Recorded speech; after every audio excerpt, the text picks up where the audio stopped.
하나님의 말씀은 에스겔 45장 9절에서 12절까지입니다. 구약 성경 1224페이지 제가 읽습니다. 나 주 여호와가 말하노라. 이스라엘의 치리자들아, 너희에게 족하니라. 너희는 강포와 넉살을 제하여 버리고 공평과 공의를 행하여 내 백성에게 토색함을 그칠지니라. 나 주 여호와의 말이니라. 너희는 공평한 저울과 공평한 에바와 공평한 밭을 쓸지니 에바와 밭은 그 용량을 동일히 하되 호멜의 용량을 따라 밭은 호멜의 10분의 1을 담게 하고 에바도 호멜 10분의 1을 담게 할 것이며 세겔은 20계란이 20세겔과 25세겔과 15세겔로 너희 만회가 되게 하라. 아멘. 하나님께서 이스라엘 왕에 대해서, 그 이스라엘 통치자들에 대해서 하나님께서 언급을 하십니다. 우리가 아다시피 이스라엘 망한 것은 하나님께서 그 책임을 왕들에게 책임을 추궁을 했고, 왕들은 백성들 눈치 볼 거 없이 그 하나님 눈치 보면서 하나님의 뜻대로 했어야 했습니다. 왜냐하면 그게 자기 나라가 아니거든요. 보통 왕은요, 자기 나라예요. 그런데 이스라엘 왕은 내가 왕이 아닙니다는 말을 하기 위해서 왕이 된 사람입니다. 왕은 어디 있느냐? 왕은 이 땅 주인, 이스라엘 땅 주인이 왕이에요. 그럼 이스라엘 땅 주인 누구냐? 하나님이시죠. 그러면 하나님께서 왕에게 모두를 맡기지 않았느냐? 맡기지 않았어요. 왜 맡기지 않았냐 하면은 하나님께서 왕에게 모든 걸 맡겨버리면 왕이 통치할 때 왕의 사적인 견해가 거기에 담길 수가 있습니다. 그런데 우리가 알다시피 모세 율법이라 하는 것은 하나님이 만드신 것이지 모세가 만든 게 아니에요. 모세는 그냥 운반했는 것 뿐입니다.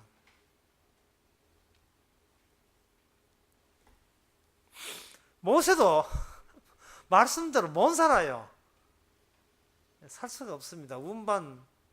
그래서 모세 너는 잘났냐고 모세 보고 이야기할 필요는 없어요. 자기한테 편지 전해주는 거품 배달을 붙들고 너는 잘났어, 네가 잘났어 이렇게 붙든다는 게 이상하잖아요. 모세한테 붙들 수 없고, 그리고 왕도 마찬가지로 붙들 수 없다면 백성들은 왕의 입장, 왕의 자리를 새롭게 생각해야 됩니다.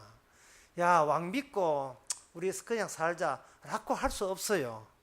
모든 책임을 왕에게 이름하고 왕만 뭐 잘 되면 우리는 낫겠지 이렇게 느긋한 게 있을 수가 없습니다. 왕을 통해서 나타나시는 진짜 왕. 왕이 없는 게 아니고 왕이 있음으로 말미암아 왕 있는 왕을 통해서 숨어 계신 왕이 자신의 뜻을 펼치는 곳, 그것이 바로 이스라엘입니다. 그래서 이스라엘은 왕이든 관리든 하나님 앞에서 똑같은 입장이 있습니다. 다 같이 율법의 저촉을 받는 입장이라는 점에서 그들은 차이가 없습니다. 왕이 왜 필요하냐 하는 것은 왕이 내가 말씀대로 하는 사람이 이렇게 얻어맞는다는 것, 그리고 이 나라가 이렇게 힘들게 한다는 것을 증거하는 정인 노릇하라고 왕의 자리를 준 겁니다. 왕의 입장에 서기 때문에 하나님의 뜻을 더 깊숙이 느끼고 일반 백성들이 느끼지 못한 것을 더 많이 느껴서 왕이 정신 차리면서 이래서는 안 되구나, 백성들아 우리 이러지 말자 라고 해야 될 책임자가 누구냐? 왕이 되는 거예요. 그래서 이 왕에게 이야기했을 때 왕 너는 당하라 할 수는 없습니다. 하나님께서 왕에게 지적을 할 때 그 지적한 것이 백성들에게도 그대로 지적하고 있음을 그들이 인정을 해 줘야 되는 겁니다. 그래서 이스라엘 망한데 누구 책임이라 할 것이 다 같은 책임이 되는 겁니다. 그런데 이 왕이라는 것은 그러면 그건 사적인 의견으로서 국가를 다스리지 못한다 이 말이죠. 그런데 이스라엘 주변에 펴진다는 모든 나라는 왕에 의해서, 왕의 결정에 의해서 나라가 다스려지고 있습니다. 근데 이스라엘은 그래서는 안 된다는 겁니다. 그럼 그래서는 안 된다는 것은 그러면 왕이 말씀을 완벽하게 지켜야 되는가? 말씀을 완벽하게 못 지키면 그러면 왕만 다 하는 것이 아니고 백성들과 같이 다 간다는 뭐 그런 뜻인가? 그런데 간단하게 그런 뜻만 또 아니에요. 그러면 왕이 모범이 되어서 내가 모범 볼 테니까 여러분 나 따라 하세요. 이러면 나라가 잘 되는가? 그건 또 아니에요. 옛날에 그 한국에 기독교 처음 들어왔을 때 바로 그러한 오해를 하는 목사들이 있어요. 예를 들면 주기철 목사, 이제 주시 집안인데 저는 주시 집안 목사 주기철 목사가 뭘 잘못 생각했냐 하면은 나는 신사 참배를 하지 않으면 하나님께서 이 교회를 지켜줄 줄 알고 자기는 순교를 했거든요. 지가 신사 참배 안 해가 순교 당해도 교인들은 그냥 신사 참배해요. 뭐 교회 마항 마찬가지고. 그러기 그 당시에 목사들이 크게 오해한 것이 뭐냐 하면은 교회를 본인이 책임져야 된다는 그런 착각을 한 겁니다.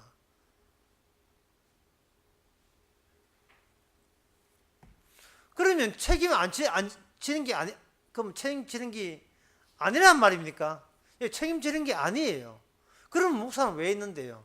모범자로서 그 시범자로서 거기 있는 게 아니냐? 그게 시범자로서 있는 게 아닙니다. 그래서 이게 교회를 생각할 때 윤리도덕으로 생각하면 큰 오산이 되는데 그런 시범자가 아니고 어떤 시범자를 미리 말씀드리겠습니다. 마태복음 12장 5절에 보면 이런 말씀 나옵니다. 안식일에 제사장들이 성전 안에서 안식을 범하여도 죄가 없음을 너희가 율법을 읽지 못하였느냐.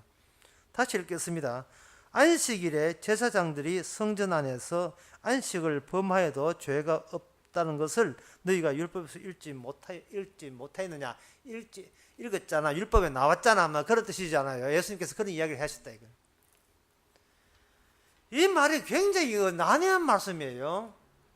안식일을 어기지 마라 라고 했는데 그 이스라엘 가운데 유일하게 안식일을 어기는 그것이 안식일을 지키는 데가 딱 한 장소가 있어요. 그 장소가 뭐냐? 성전 안입니다. 성전 안에서 일하시는 그게 일하지 마라 했는데 일을 하고 있어요. 성전 안에서 누가 일하느냐? 제사장들이 일을 하는 것은 그것은 안식일을 일하지 마라는 개인적인 일하지 마라는 전체는 위반된 것 같은데 제사장들이 안식일날 일을 하는 것, 곧 그 사직의 일을 해야만 하는 그것이 안식일을 준수하는 게 돼요. 그러면 제사장 일은 안식일이라는 사직의 일이 아니고 공적인 일을 하고 안식일의 일을 하는 겁니다. 이것은 곧 법으로부터 보통적인 법의 이해로부터 예외가 되는 해당이 안 되는 최법권적인 특별한 장소가 따로 만들어 놓고 율법이 그 바깥으로 전달되는 겁니다. 퍼지는 거예요. 이제 이 말이 어려운데 왜 어려우냐 하면은 율법이 그냥 하늘에서 뚝 떨어진 게 아닙니까? 그렇게 떨어지지 않아요. 율법이 폭포라면 폭포가 그냥 떨어지는 것이 아니고 한 단계 떨어지고 떨어진 것을 또 떨어지거든요. 율법이 먼저 떨어진 곳에는 우리 보기에 제일 백성들 보기에 율법을 위반하는 것처럼 보이는 그런 모양새를 가지고 1차적으로 떨어지고 떨어진 그것이 율법이 2차적으로 주어지게 되는 겁니다. 그럼 먼저 떨어진 그 장소는 아주 특별한 장소가 되어 가지고 백성들 보기에 저 사람들은 내하고 똑같이 안 해. 저 사람은 시범자인데 모범을 보여야지 라고 요구할 수가 없습니다. 아주 특수한 자리예요. 이런 자리를 뭐라고 하냐? 이걸 중재자 또는 매개자 또는 중보자 또는 중간자라고 언급을 하는 겁니다. 왕과 제사장 선지자는 기름 부음을 받음으로써 중보자, 중간자, 매개자 그런 표현을 해요. 매개자, 중간자 이런 뜻은요. 아까 우편배달부 이야기했지만 사실 우편배달과 좀 달라요. 뭐냐 하면은 우편배달은 물건만 전달하면 되는데 이 왕 제사장 선지자는 그런 자리가, 기름 부은 자는 그런 자리가 아니고 양쪽 다 보이는 자리, 백성도 보이고 하나님도 보이는 그냥 특별한 자리에 그들은 활동하고 있습니다. 그래서 왕은 일반 백성들과 다른 방식으로 관리 대상이 돼요. 특별한 관리 대상이 되는 겁니다. 백성에게 줘야 될 법이 있지만 왕에게 줘야 될 법, 선지자에게 줄 법, 제사장법 거기 다 따로 있어요.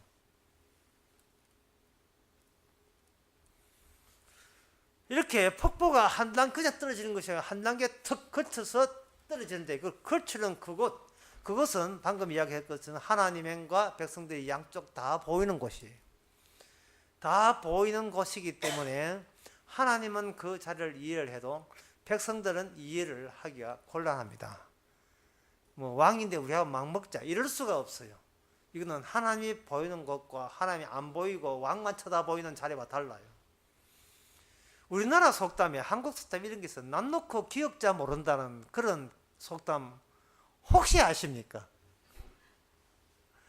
난 놓고 기억자 모른다는 이 속담이 제가 보기에는 참으로 잘못됐어요. 아니, 난 놓고 얼마나 무식했으면 낫을 이렇게 나는 난 놓고도 기억자를 모르냐 이렇게 하는데 난 놓고 기억자를 안다는 그 자체가 사실은 불가능해요.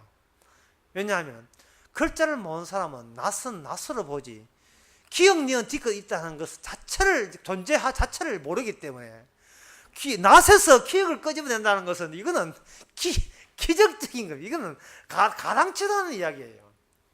그러면 낯 놓고 기억자를 아는 사람은 뭐냐 하면 양쪽을 다 알아요. 낯도 어떻게 생긴 걸 알고 기억 니은 뒤끝도 아니까 기억자하고 낯하고 모양새가 똑같으니까 아이고 낯 놓고도 기억자 뭐냐 하지만 본인은 양쪽 다를 보고 있거든요. 바로 그게 중보자의 자리예요. 왕의 자리고. 그러니까 일반 백성들은 왕을 이해 못합니다. 예수님의 말씀을 이해한다고요. 이해 못해요. 예수님 말씀을 이해 못하는 것은 난 놓고 기억자 모르는 거 똑같아요. 사람은 한쪽만 봐요. 한쪽만. 이 세상만 본다고요. 성령을 받지 않은 사람 특징이 뭐냐? 이 세상만 봐요. 성령 받지 않고 목회하는 목사들 그저 교회만 바라봅니다. 교회, 교인수, 헌금수, 자기 얼마나 유명세를 떨고 있는지, 얼마나 자기가 노후가 대책이 되는지 그런 건 봐요. 얼마나 많은 사람이 나를 좋아하는지 그런 건 봐요. 그러나 성령을 받은 목회자는 어떤 의미에서는 교인들이고 교회에 관계없어요. 주여 뭐 할까요? 이것만 생각하는 거예요. 주님이 낯 놓고도 낯을 안 보고 기억만 보는 거예요. 주님 뭐 할까요? 어떻게 설교하면 됩니까? 주님 보고 물어요. 주님 보고. 여러분 어떻게 설교해 드릴까요? 이거 아닙니다.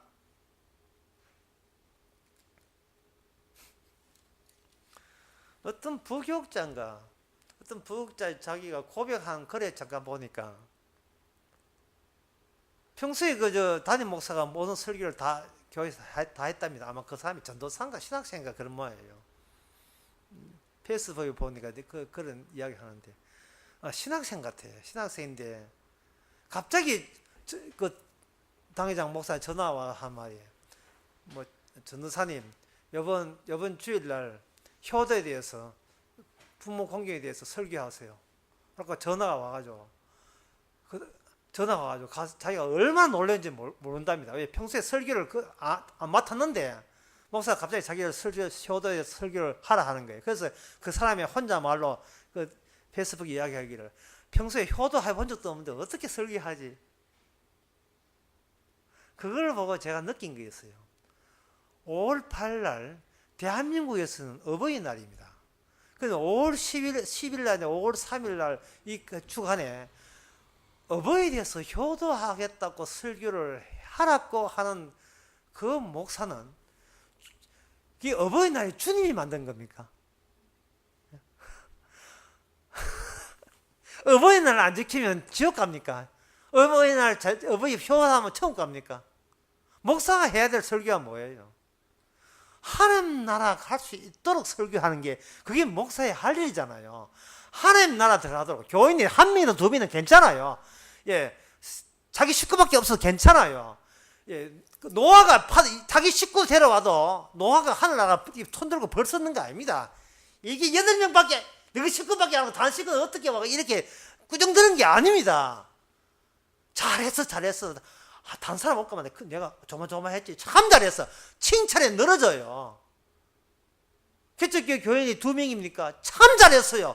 3명 될까봐 걱정하고 있어요. 하나님이 3명 될까봐. 성도도 아닌 게 거기에 들어올까봐 주님이 걱정한다니까요.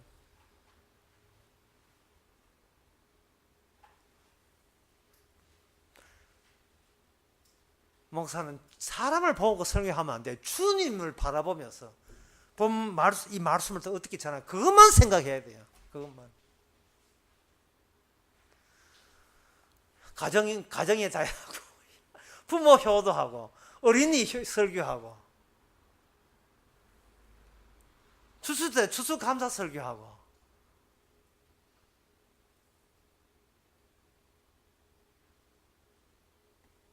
부모 효도에서 이야기는 할 수 있어요. 하지만 항상 중요한 것은 이렇게 해야 됩니다. 어버이 주일날 설교할 거는 딱 내용이 딱 하나밖에 없어야 돼요. 누구든지 처나 자식이나 아비나 남편 내보다 더 사랑하는 자는 하늘나라에 합당치 못하다. 그 설교만 하면 돼요.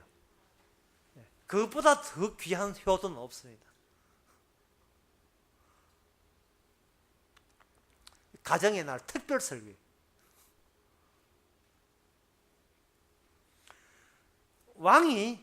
하나님께 왕에게 왕아 너희들은 공정해야 된다. 이 말은 이전에 이렇게 새 성전 세기 이전에 이미 왕들이 공정치 못한 왕짓을 해 왔었습니다. 그래서 새 성전 짓고 난 데는 왕들은 공정하게 해야 된다는 거죠. 그러면 공정하게 하기 위해서는 그럼 우리가 알고 있는 공정함을 행하면 되지 않습니까? 라고 말할 수 있지요. 성경에서 너희는 공의를 베풀고 공정하라는 말은요, 그 전에 공의를 베푸지 못하고 공평하지 못한 사례를 전제로 해서 공평과 공정과 공의를 언급하는 거예요. 그렇게 되는 겁니다. 에덴 동산에서 범죄하고 난데 바로 예수님 오신 게 아니에요. 아브라함과 이삭과 여러 가지 오는 것은 예수 그리스도를 믿는다는 것은 바로 아브라함과 이삭과 야곱과 그런 사람들이 신앙생활을 통해서 인간적인 믿음은 아니올시다를 충분히 보여주고 그들이 실패한 사례들 근거 위에서 아브라함 믿었어도 안 되고 이삭 믿었어도 안 되고 오직 다른 이름으로 구원받을 이름을 준 적이 없으니 오직 예수 그리스도 이름이라는 것이 실패성 위에서 올라오는 거예요. 죽음 위에서 생명이 피어나는 겁니다. 십자가가 그런 거예요. 십자가 누구 하나 죽은 게 아니고 예수님이 십자가에서 살았다는 말은 우리는 다 죽었다는 뜻이에요. 십자가 이렇게 간단한 겁니다. 예수님이 죽었다 살았다는 말은 우리는 살아도 이게 죽은 존재다 이런 뜻이에요. 그걸 믿을 때 십자가 믿는 게 돼요. 무슨 십자가 믿으면서 무슨 헌금할까요? 어떻게 선교협의 될까요? 봉사할까요? 그게 왜 나옵니까? 십자가 믿는다면서 죽은 인간이 죽은 짓 하는 것을 왜 믿어요? 주님 십자가 믿는데 마태가 물건을 얼마나 깎아야 됩니까? 그런 이야기를 할 필요 없잖아요. 십자가 믿고 물건값 잘 깎으면 구원받습니까? 그게 아니잖아요. 주님이 십자가 하는 것은 교회에 나온 생활뿐만 아니라 모든 일상생활이 십자가의 뒷상 보탤 필요도 없는 오히려 십자가를 가리는 죄악된 것임을 아울러 믿을 때 십자가와 더불어 아울러 예수님이 죽으심과 우리 일상생활의 죄성과 아울러 더불어 함께 껴안을 때 그게 십자가 믿는 겁니다. 목사가 돼서 목회를 어떻게 할까요? 기도는 어떻게 할까요? 그게 무슨 소용이 있어요? 그게 무슨 의미 있습니까? 십자가 전가하면 되지. 그게 그런 것은 다 죄거든요.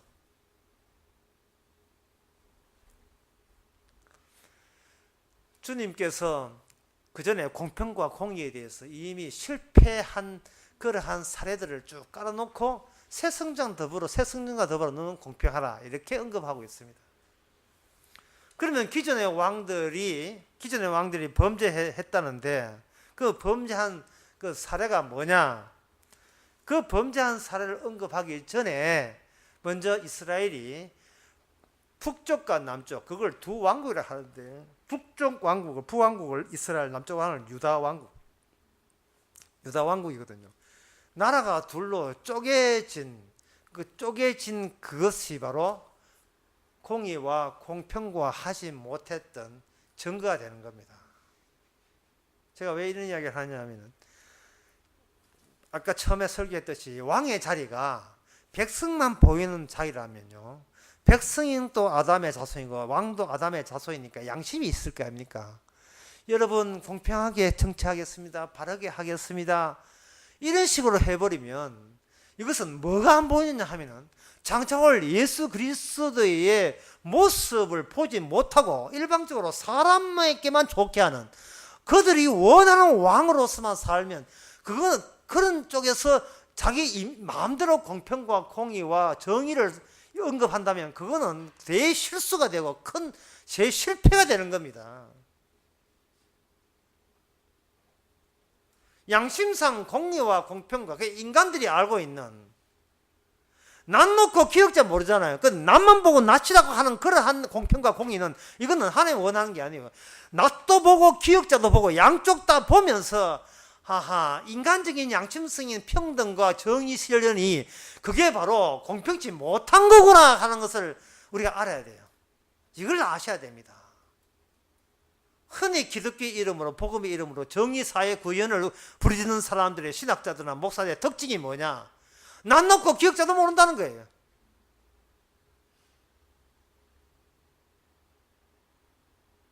뭐 가난한 자의 편에 서고 어떻고 사회정의, 경제정의, 평등이 어떻고 뭐 어려운 사람 어떻고 자꾸 그런 이야기 하는데 언제 예수님께서 환경운동 했습니까? 주님 오실 때 쓰레기 봉지 들고 왔습니까? 언제 주님께서 오실 때 국민연금 베드로 일어나 이제부터 국민연금 시행해 국민연금 깎고 이런 이야기를 주님 입에서 했습니까?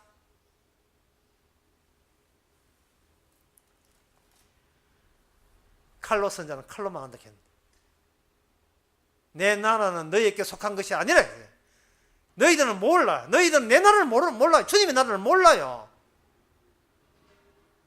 그 당시 유대 나라가 이런 사람들이 지도자들이 얼마나 백성들 편에 서서 백성들에게 공평하게 평등하게 정의로운 사회 구현하려고 얼마나 애썼다고요. 그래서 그들은 구제를 확대시키고 11조 해서 모아놓고 어른 사람 주고 그랬던 거예요. 그랬던 그들이 예수를 십자가 못 박아 죽였습니다. 왕들의 특징이 있어요. 왕들의 특징은 하나의 국가 중에서 누구는 승리하고 누구를 패배하는 게 아니고 전체 다 승리자가 되도록 하는 조치를 이거는 세속적인 모든 왕들이 다 그걸 생각해요. 나라가 둘로 쪼개지면 안 되잖아요. 그런데 하나님께서 나라를 둘로 쪼갠 거예요. 왜 쪼갰느냐? 불평등하기 때문에 정의 그게 안 되기 때문에 아니에요. 하나님의 언약, 다윗의 언약을 무시했기 때문에 나라가 둘로 갈라진 겁니다. 하나님의 언약입니다. 언약이 뭐냐?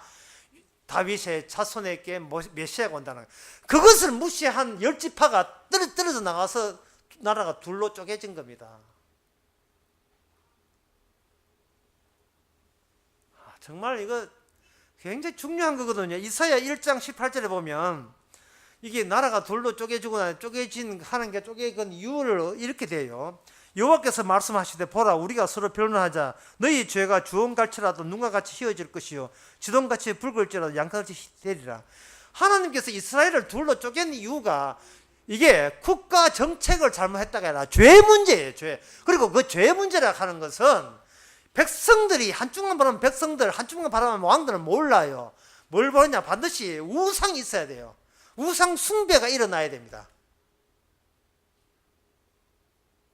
나라가 왜 둘러 쪼개졌나? 솔로몬이 우상 숭배에서 쪼개진 거예요. 르호보암과 북쪽의 르호보암으로 둘러 쪼개진 거예요. 성경에서는 여기 죄라는 게 우상 숭배, 그 죄라는 거. 다시 말해서 하나님의 언약 약속을 갖고 있는 하나님의 약속을 받아들이면 되는데, 약속이 아니고 자꾸 인간의 자기가 알고 있는 자기의 이성과 이거는 함정과 어떤 납득할 만한 합리적인 생각으로 국가 경영에 나섰던 왕들이 전부 다 결국은 백성들의 요청에 의해서 우상숭배하지 않을 수밖에 없어요. 왜? 평등해야 되니까. 각자의 국민들의 종교는 존중해야 되니까.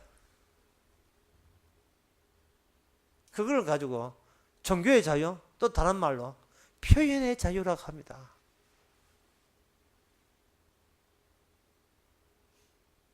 대한민국 헌법의 모든 권력은 국민에게 있고 국민에게 나온다. 그게 우상숭배예요. 그게 우상숭배라니까. 내가 혼자 웃고 있는데.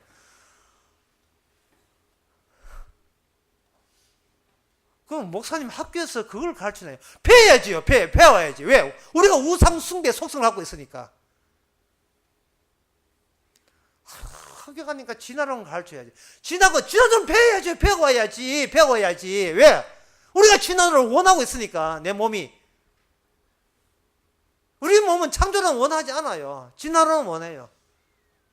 우리는 갖고 있는 이 양심과 이성을, 우리는 그 가치를 우리가 빛내기를 원합니다. 우리는 똑똑하니까 따지면서 제대로 우리가 할 수 있는 길을 가겠다는 겁니다. 그게 우상숭배예요. 그 뒤에 남쪽의 왕, 남쪽의 유대 나라가, 북쪽은 뭐 이게 내놓은 자식들이고 그 뭐 망해도 그만이고, 남쪽에 있는 왕들이 왜 나라가 둘로 쪼개졌는가? 다시 말해서 왜 그들은 죄도 뭔지를 모르냐? 왜 그들은 서서히 멸망해 가느냐? 왜 그들은 그 유다 나라를 다윗 나라처럼 하지를 못하는가? 그것을 보여주기 위해서 유다의 왕들이 쫙 연결되어 있습니다. 18명의 왕인가 쫙 유다의 왕들이 있어요.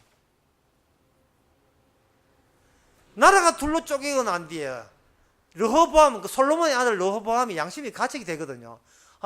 아버지는 나라를 이렇게 한 나라 했는데 내가 둘로 했으니까, 그렇다, 내 힘으로 저 북쪽 나라를 내가 공격해가지고 다시 아버지의 나라처럼 하나 된 나라 만들어야지. 이게 바로 르호보암이, 이게 우상숭배, 이게 하나님의 언약을 버린 겁니다. 제가 우상숭배를 하는 건 딴 게 아니고 하나님의 약속, 다윗의 약속을 버린 것을 우상숭배를 하는 겁니다. 하나님의 다윗의 약속은 백성들의 요청에 따라 나라가 잘 되는 게 아니고, 하나님께서 일방적으로 하나님께서 다스리고, 그냥 다윗 왕은 그냥 죄인으로 살면 돼요. 하나님 앞에서, 백성들 앞에 죄인이 아니고 하나님 앞에서 죄인으로, 나는 그냥 아무것도 아니구나. 그냥 영어로 하면 nothing. 나는 아무것도 아닌 존재구나. 이런 마음은 자기를 낮추면서 말씀만 이렇게 내려보내면, 폭포수 한 단계 말씀만 내려보내면 되는 겁니다. 그런데 그동안 다윗이 말씀을 못한 것은 자기가 잘났다 하니까 그 말씀을 잘난 자기가 가로막은 거예요. 가로막고 백성들 앞에 선 거예요. 나는 이스라엘 왕이다. 까부지 마라. 그렇게 된 거예요. 그러니까 바세바가 관통한 거예요. 그러니까 거기에 구멍이 뚫린 거죠. 가슴이 구멍 뚫리니까 말씀이 그대로 내려오는 겁니다. 하나님께 원하는 것은 율법과 제사가 아니라 상한 심령이다. 이 다윗의 심령으로 그냥 이스라엘이 잘 되는 겁니다. 그런데 이 르호보암은 자기가 구멍 나고 자기가 죄인 것을 알지 못하고 그냥 겉모습만, 형식만 옛날 나라 좋았는데 둘로 했으니까 남북 통일을 해야지 하다가 선지자가 말리죠. 가지 마세요. 그 수의 뜻 아닙니다. 그러면 어떻게 하고? 율법을 가르치세요. 이미 북쪽은 내놓은 자식이고 율법을 가르치세요. 그 율법을 가르치니까 나라가 잘 되는 거예요. 이상하게 잘 되니까, 강경하니까 그 다음에 나온 게 뭐냐? 교만하더라. 이 강경하게 교만하다는 말이 뭐냐? 다윗에게 준 하나님의 언약이 다윗뿐만 아니고 그 서서히 부정적인 사례를 통해서 언약의 실체를 보여주는 겁니다. 그게 나중에 신약에 오면 누구든지 자기 십자가를 지고 나를 따라오라. 그것과 연결되어 있어요. 하늘나라 언약의 백성은 항상 강하면 교만하게 되어 있어요. 그러니까 애굽에 시삭이라는 군대가 와가지고 그 솔로몬의 부귀영화 다 뺏어갔습니다. 그래서 르호보암의 말년에 겸손해져요. 겸손하니까 하나님께서 그저 나머지 다 뺏어가는 게 어느 정도는 남겨두었더라. 이렇게 되어 있어요. 그 다음에 왕이 아비야인데, 이 사람은 이제는 북쪽과 싸움을 하게 돼요. 싸움을 하는데 뭐 무기도 별로 없어요. 싸움하겠다고 나섰는데 이게 작전 실패했네. 이 북쪽 이스라엘이 여로보암 군대가 작전을 짜가지고 뒤에 복병을 숨겨놨는데 복병이 있는 것도 모르고 겁없이 솔로몬이 우리 할아버지가 물려준 나라 내가 차지하라, 남북통일을 하겠다 이래 하다가 보니까 복병이 있는 거예요. 그때 그 아비야 왕이 어떻게 했냐면 여호와께 부르짖었어요. 여호와야 살려주세요. 진짜 뽀빠이 살려주세요 한 거예요. 그렇게 하니까 무기도 변변치 않고 없는데 그때부터 이스라엘이 패배를 해가지고 승리했습니다. 그거 보여주는 게 바로 아비야 왕이에요. 아비야 왕. 그 다음에 나온 게 아사 왕인데, 아사 왕의 유명한 것은 이집트 구스죠. 구스, 현재 이집트 구스에 100만 대군이 쳐들어왔습니다. 100만 대군. 100만 대군이 쳐들어왔을 때 이 아사 왕이 기도를 해요. 기도를 하니까 하나님께서 100만 대군을 하나님께서 이렇게 아주 대승을 하겠어요. 대승을.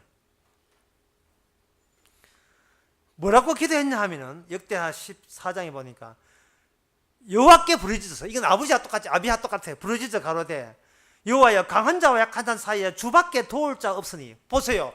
왕이라는 자리가 양쪽을 다 보는 자리예요. 아주 특이한 자리예요. 난 놓고 기억자도 알고 낫도 알고 다 하는 자리라고. 백성들은 모르죠. 주여, 거기 백성을 안 봐요. 주여, 이 도울 자는 주밖에 없습니다. 그러니까 100만 대군을 오는 것도 주께서 오게 하셨지만 그를 처단한 것도 주님밖에 없습니다. 강한 자와 약한 자 사이에는 주밖에 도울 자 없사오니 우리 하나님 여호와여, 우리를 도우소서. 우리가 주를 의지하사오니 주의 이름을 의탁하옵고. 많은 무리가 쳐들어왔습니다. 했더니만 100만 돈 다 죽었습니다. 다 죽었어요. 이게 언약의 위대한 힘입니다. 언약의 힘.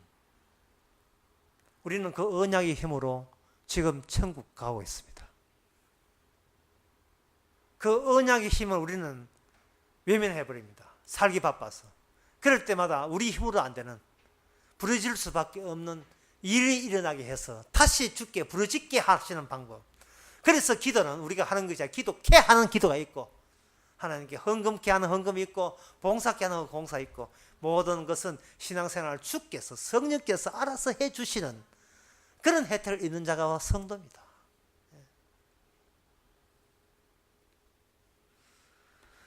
그렇게 100만을 이겨놓고 그 다음에 왕이 되어놓으니까 이제는 100만 이겨 강성해졌잖아요. 또 교만해가지고 이번에는 저 북쪽 나라가 쳐들어오니까 그 아사라는 아사가 아람 군대가 좀 세니까 그 아람 군대한테 돈 좀 줘가지고 좀 도와달라고 했어요. 그러니까 아사라라는 선지자가 하나님이요, 100만 대군 그렇게 물리칠 때 하나님이 했는데 왜 이제 와서 그 의지합니까? 그러니까 왕이 떼끼놈 어디 왕에게 내가 100만 대군을 이기는 왕인데 이렇게 했습니다. 하나님께서 그 왕 아사 왕의 발병을 들리게 하죠. 심지도 못 가게 만들어요. 발병 걸렸을 때 그게나 또 하나님을 찾지 않고 또 의사를 찾았다고 그래가지고 발병 걸려 죽었어요. 예.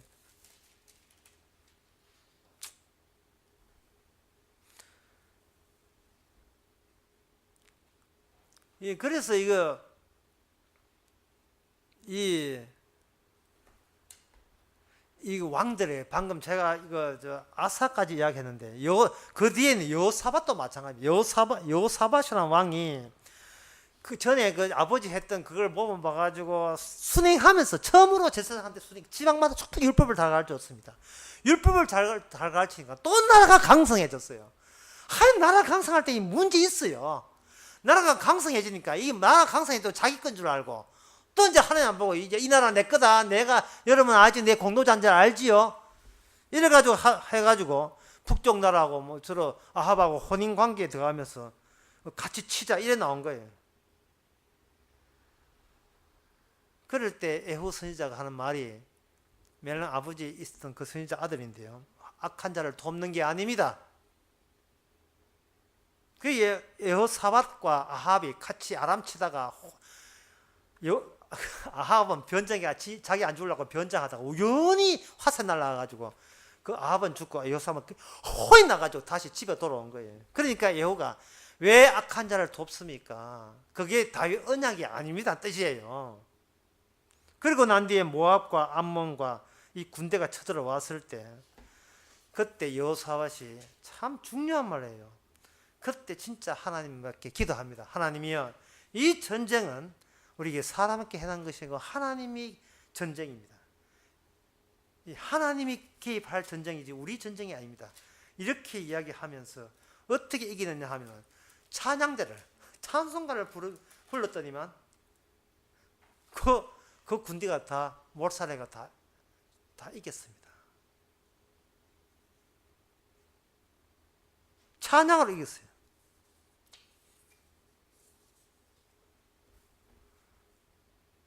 근데 이쯤 했으면 좀 진짜 정신 차려야 할 때 정신 안 차립니다. 찬양회가 이겼잖아요. 이겼으니까 그다음부터 찬양이 이긴 것이 자기의 공로가 되어버려요. 훈장이 되어버렸어요. 나 이 정도야 되어버렸어요. 또 그 다음에 또 북쪽 나라하고 언약이 끊어진 나라하고 또 사귀기 시작했습니다. 왕의 자유, 왕의 공평이라는 건 딴 게 아닙니다. 실패한 것이 남의 실패가 아니고 나의 실패로 간주하는 겁니다. 바리새인의 실패가 내 안에 들어있고 그러한 실패한 왕들의 모습이 내 안에 들어있음을 다 말씀이 다 헛말씀이야. 다 내한테 적용되는 말씀인 것을 가룟 유다가 내 안에 들어있고 이걸 다 받아들이면서 거기에다가 십자가 세우는 거예요. 케이크에 촛불 꼽을 때 초를 옆에 꼽는 게 아니고 케이크 해놓고 생일 축하합니다 하고 그 초를 거기다 그 제일 위에도 꼽잖아요.